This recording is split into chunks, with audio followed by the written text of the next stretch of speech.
what did you do for Christmas? Perhaps you got a few gifts or maybe some coal. Who did you get it from? We celebrate Christmas differently all over the world, so join us as we count 10 of the craziest Christmas legends.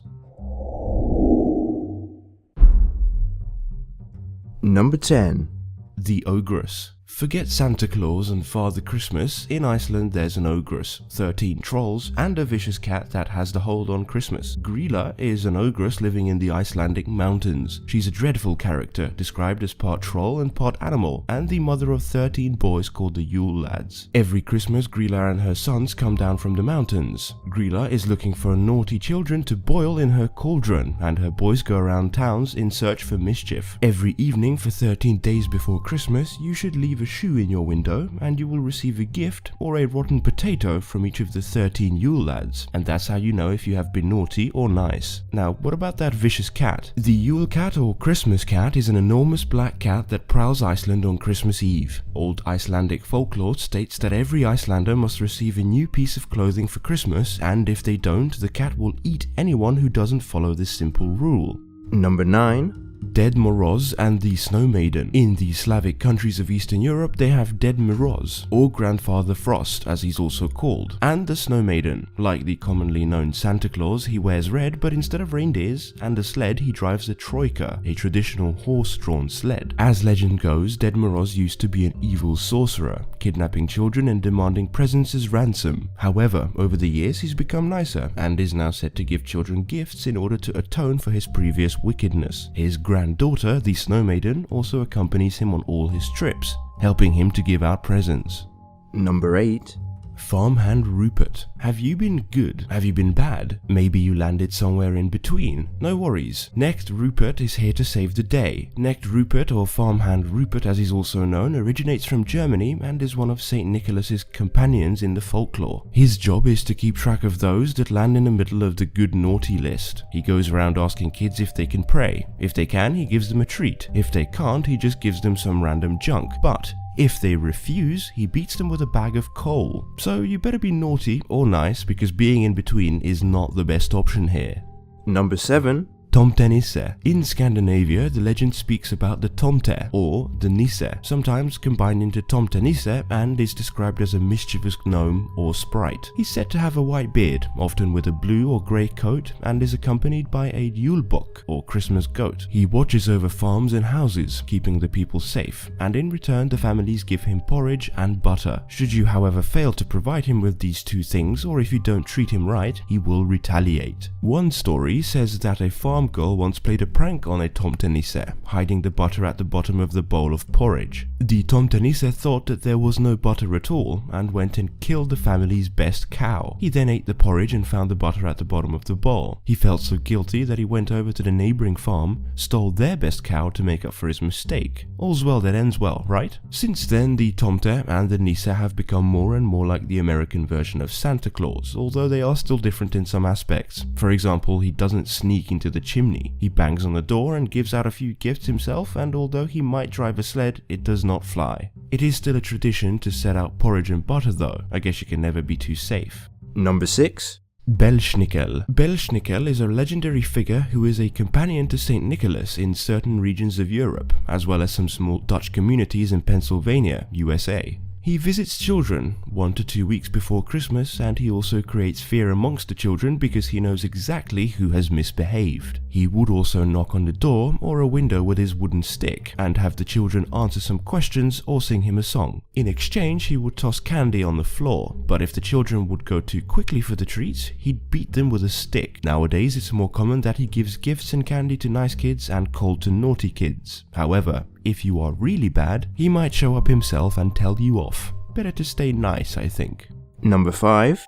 Sinterklaas and Black Pete. Sinterklaas is the Dutch version of Santa Claus. He has red clothes, a flowy white beard, and a jolly demeanor. He resembles the more famous North American Santa. According to legend, he arrives on a steamboat from Spain to hand out gifts and oranges together with his companion Black Pete. There are many stories about Black Pete. Some say he was an evil demon, while some say he was a black servant boy or even a slave. His job is to amuse the children and hand out gifts. According to the stories, both Sinterklaas and Black Pete could be quite and mean to children who had been naughty, carrying them out in their burlap sack and taking them back to Spain. Because of the racist overtones of the old Black Peter stories, in recent years schools and businesses across the Netherlands have begun changing Zwart Piet's clothing and makeup or phrasing the character out entirely. Guess Sinterklaas is on his own from now on.